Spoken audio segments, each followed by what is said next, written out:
السلام علیکم۔ میں جوانی میں ہی بے گھر ہو گئی تھی، دوسری شادی بھی نہ کی پھر، کیونکہ مجھے اپنے مرحوم شوہر سے بہت محبت تھی۔ میں ہر رات شوہر کی تصویر کو اپنے پاس رکھ کر سوتی تھی، مگر جب صبح اٹھتی تو پیٹ میں درد ہوتا، اور ایک دن ڈاکٹر کے پاس گئی تو وہ بولی تم حاملہ ہو۔ یہ سن کر میں بہت گھبرا گئی، کیونکہ میں تو کئی عرصے سے بیوہ تھی، اوپر سے گھر میں کوئی مرد بھی نہ تھا۔ اس رات اسی پریشانی میں شوہر کی تصویر سینے سے لگائے لیٹی ہوئی تھی کہ مجھے کوئی چیز چپتی ہوئی محسوس ہوئی۔ جو ہی تصویر پلٹ کر دیکھی تو جان نکل گئی۔ آج کا دن اپنے ساتھ ہزاروں خوشیاں لایا تھا، کیونکہ آج میری بڑی بہن اسمارہ کی بارات آنا تھی۔ ہم پچھلے 3 ماہ سے اسمارہ کی شادی کی تیاریاں کر رہے تھے۔ وہ ہم سب بہن بھائیوں میں بڑی تھی، پھر میرا نمبر آتا تھا، اور پھر مجھ سے چھوٹی تو بہنیں اور ایک بھائی۔ ہمارے گھر کی یہ پہلی شادی تھی، اس لیے ہم بہن بھائیوں نے بہت ہلا گلا کیا تھا، پورا مہینہ ڈھول کی رکھی تھی۔ آج میں نے سوچ رکھا تھا کہ اپنے بہنوئی سے دودھ پلائی کی رسم میں پورے 50,000 بٹوروں گی، کیونکہ وہ بہت امیر تھے۔ میرا بہنوئی بھی مجھے اچھا کماتا تھا۔ میں سرخ رنگ کی فراک پہنے دودھ کا گلاس سجا رہی تھی جب امی نے میرا ہاتھ پکڑا اور مجھے اپنے کمرے میں لے گئی۔ میں نے غور کیا تو وہ مجھے پریشان لگ رہی تھی، ان کی آنکھوں کے پوٹے بھی سوزش زدہ سے تھے، ایسا لگتا تھا جیسے وہ روتی رہی ہیں۔ میں بولی امی کیا بات ہے، سب خیر تو ہے نا؟ امی میرے استفسار پر بچوں کی طرح پھوٹ پھوٹ کر رونے لگی تھی۔ پھر امی نے میرے ہاتھ میں خط تھما دیا۔ میں نے جلدی سے وہ خط کھول کر دیکھا تو وہ اسمارہ کی طرف سے تھا۔ اس میں لکھا تھا کہ امی مجھ میں حوصلہ نہیں تھا کہ اپنے دل کی بات آپ سے روبرو کہہ سکتی، اس لیے خط کا سہارا لے رہی ہوں۔ میں حمزہ سے شادی نہیں کرنا چاہتی، کیونکہ میں تو کسی اور لڑکے کو پسند کرتی تھی۔ میں نے اپنی محبت پر سمجھوتا کر لیا تھا امی، مگر آج اس نے مجھے کہا کہ اگر میں اس کے ساتھ گھر سے نہ بھاگی تو وہ زہر کھا کر اپنی جان دے دے گا۔ امی میں ایسا نہیں ہونے دے سکتی تھی، اس لیے میں اپنی محبت کے ساتھ بھاگ رہی ہوں۔ امی میں جانتی ہوں کہ اس طرح آپ کی بہت بدنامی ہوگی، مگر میں مجبور تھی، مجھے معاف کر دیجیے گا، اور ہو سکے تو اپنی دعاؤں میں یاد رکھیے گا۔ میں تو باجی کا خط پڑھ کر تھر تھر کانپنے لگی تھی۔ امی بولی فاریہ تو بتا بہن کے اس کالے کرتوتوں کا تجھے علم تھا؟ میں پھوٹ پھوٹ کر رونے لگی اور بولی امی خدا کی قسم میں کچھ نہیں جانتی تھی، مجھے اگر ان کے ارادوں کی بھنک بھی پڑ جاتی تو بھی میں انہیں اس طرح کی حرکت کبھی نہ کرنے دیتی۔ امی کہنے لگی اب ہمارے پاس اور کوئی راستہ نہیں ہے فاریہ، تمہارے ابو کی عزت نیلام ہو جائے گی، بتاؤ اس صورتحال میں ہم کیا کریں؟ میں بولی امی میں نہیں جانتی ہمیں کیا کرنا چاہیے، لیکن آپ جو کہیں گی میں آپ کے حکم کے آگے سر جھکا لوں گی۔ امی نے میرے سر پر ہاتھ رکھا اور بولی اپنے باپ کی عزت بچا لے، اپنی بدبخت بہن کی جگہ تم دلہن بن جاؤ۔ میں ہکا بکا رہ گئی تھی، مجھے امی سے اس بات کی توقع نہیں تھی۔ میں بولی امی ایسا کیسے ہو سکتا ہے؟ اگر میں نے آپ کی بات مان لی اور شادی کر بھی لی تو خود سوچے جب میرے سسرالیوں کو اس بات کا علم ہوگا تو وہ میرے ساتھ کیا سلوک کریں گے، وہ تو میرا جینا دو بھر کر دیں گے۔ امی کہنے لگی ہاں فاریہ تم درست کہہ رہی ہو، مگر تمہیں ایک بات کا علم ہے کیا؟ تمہارے ابو دل کے مریض ہیں، وہ یہ صدمہ برداشت نہیں کر پائیں گے، آگے تمہاری مرضی ہے، اپنے باپ کو کفن پہنا دو یا پھر یہ سرخ لہنگا پہن لو۔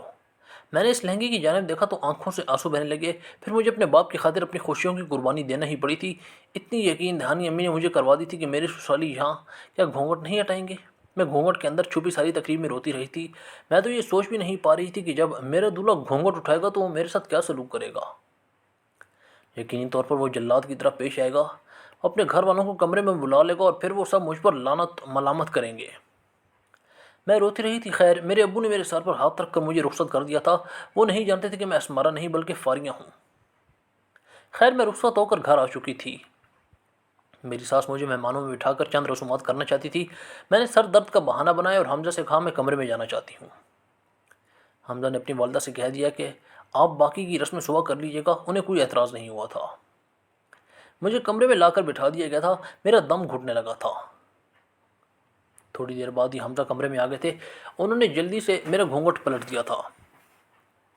وہ چند لمحوں کے لیے مجھے دیکھ کر بالکل دنگ رہ گئے تھے، وہ تو کچھ بولنے کی بھی پوزیشن میں نہیں تھے۔ پھر انہوں نے بڑی دیر بعد جو جملہ کہا تھا میرے اعصاب کو توڑنے کے لیے کافی تھا۔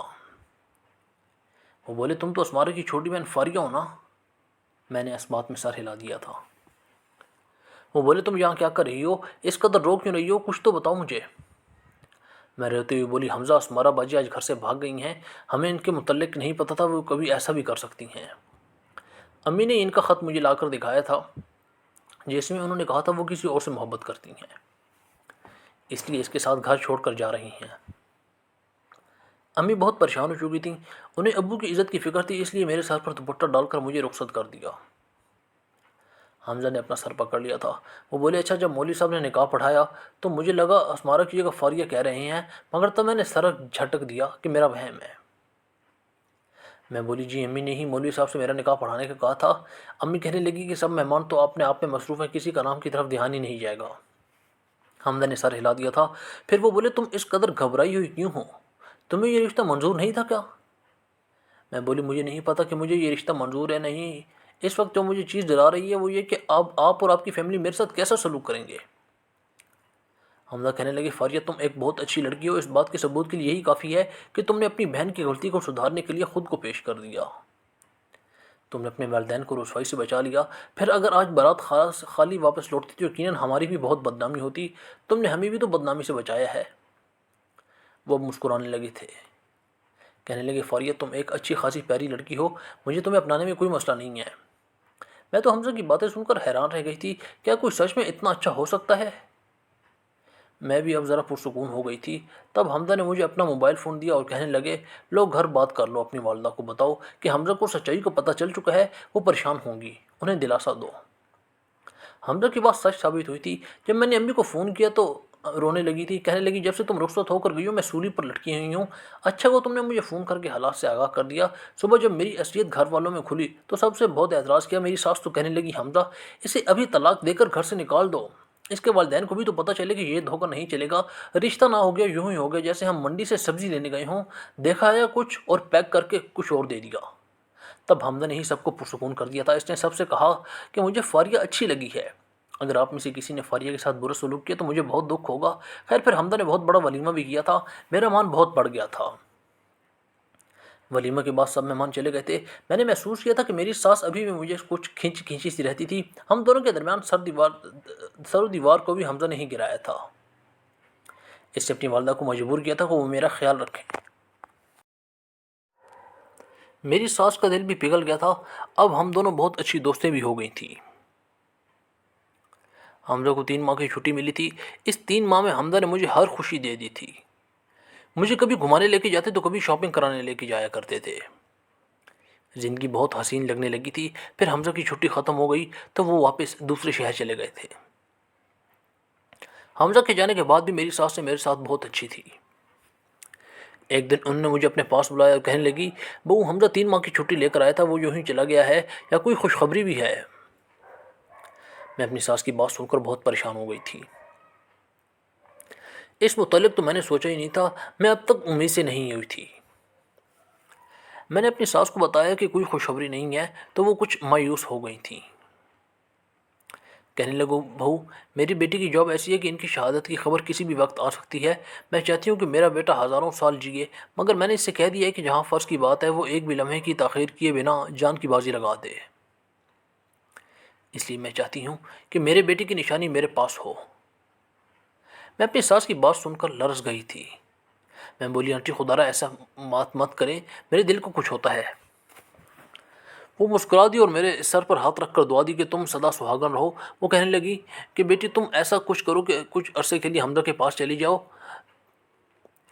میں اپنی بہن کے گھر چلی جاؤں گی۔ حمزہ کو سرکاری کوارٹر تو مل ہی گیا ہے، تم اس کے پاس جا کر رہے ہو۔ حمزہ کی بھی اولاد کی بہت خواہش تھی، مجھے اپنی ساس سے اس قسم کی بات کی توقع نہیں تھی۔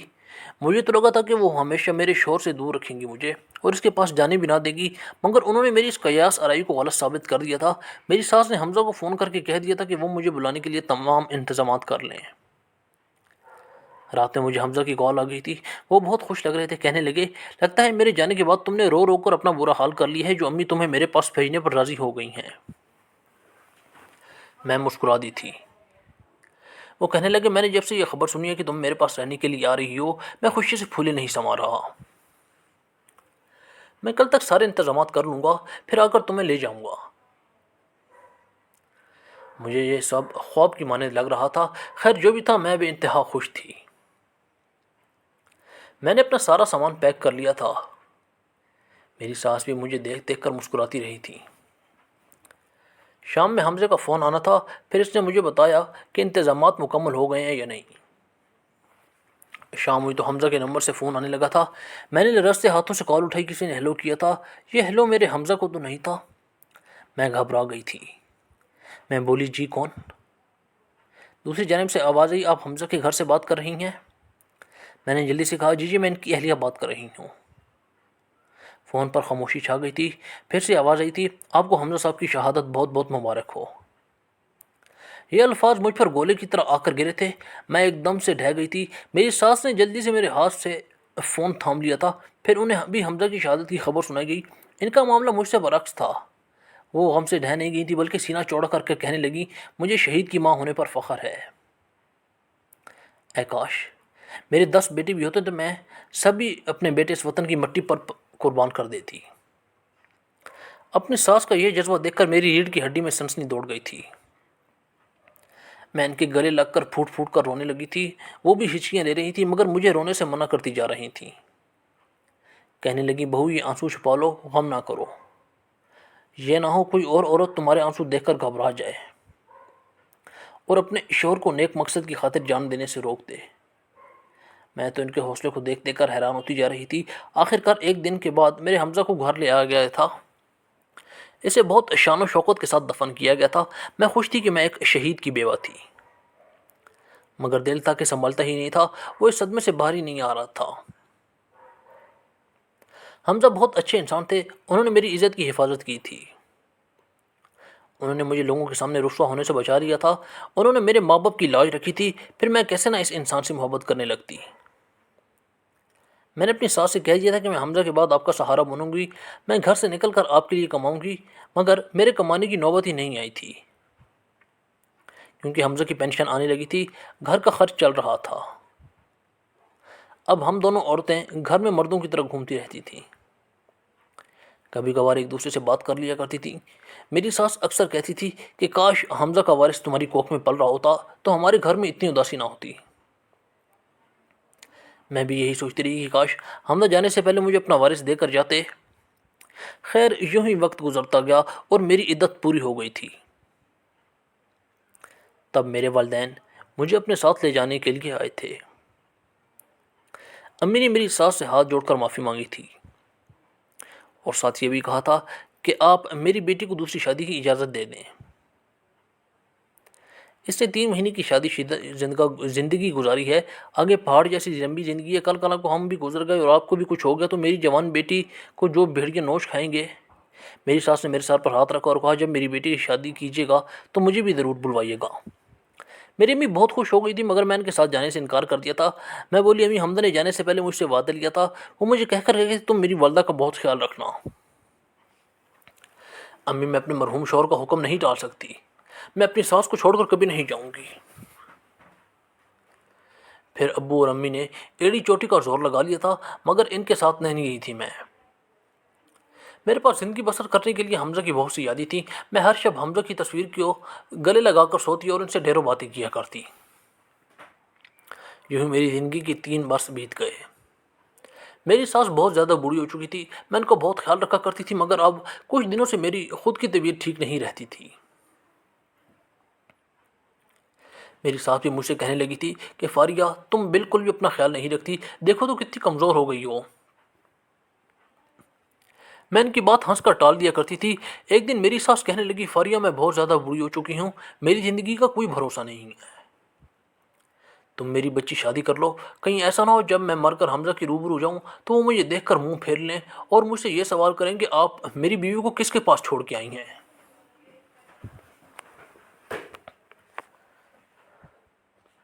میں رونے لگی تھی اور اپنی ساس سے کہا کہ آپ کے مرنے کے بیٹے کی قسم ہے آپ نے آج کے بعد میری شادی کا نام نہیں لینا۔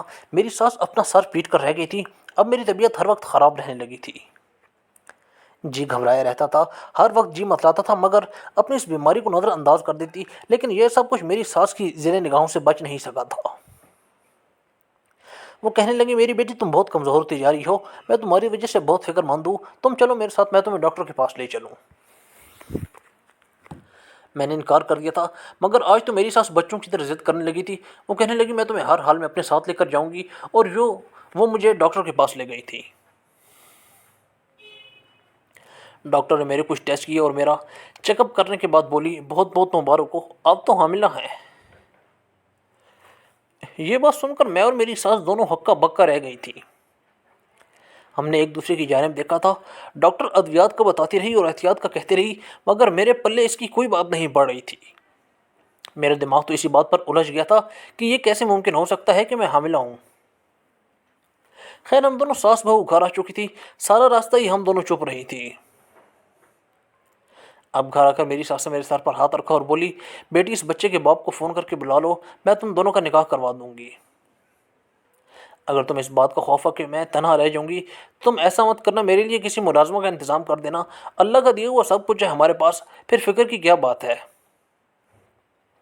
میں اپنی ساس کے گلے لگ کر پھوٹ پھوٹ کر رونے لگی تھی۔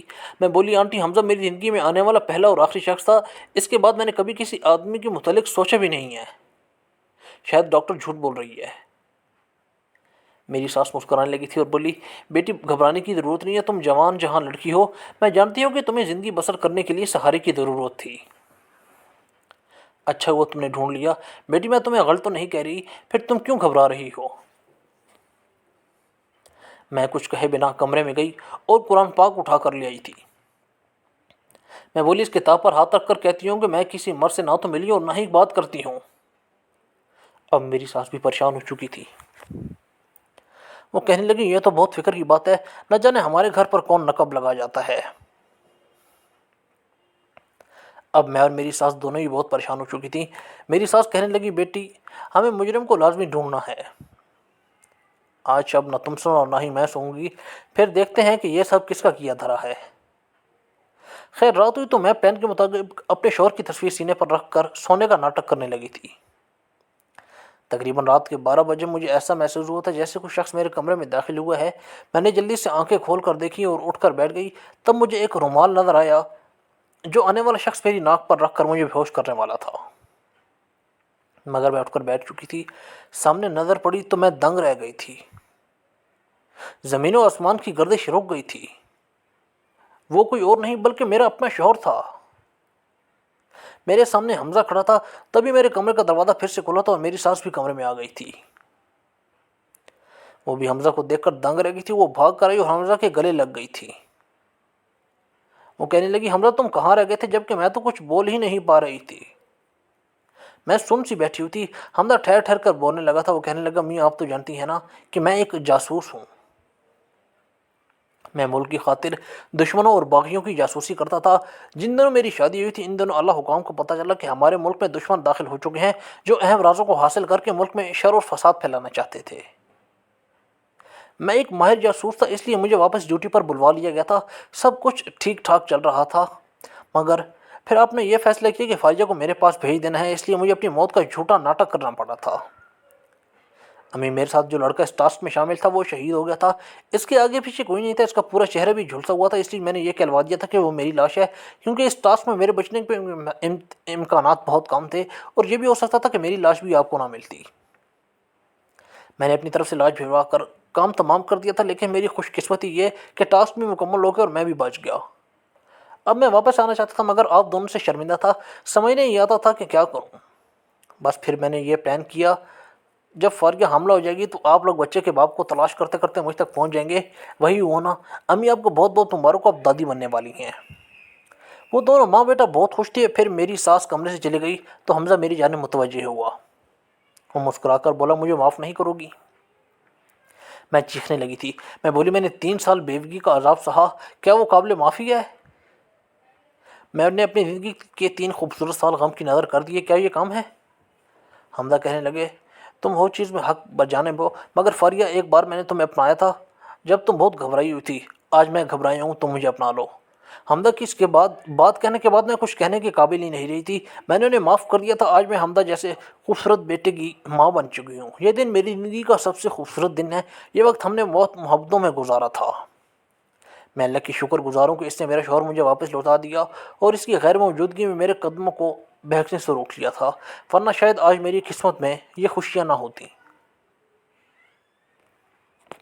مزید کہانیوں کے لیے ہمارا چینل ضرور سبسکرائب کریں۔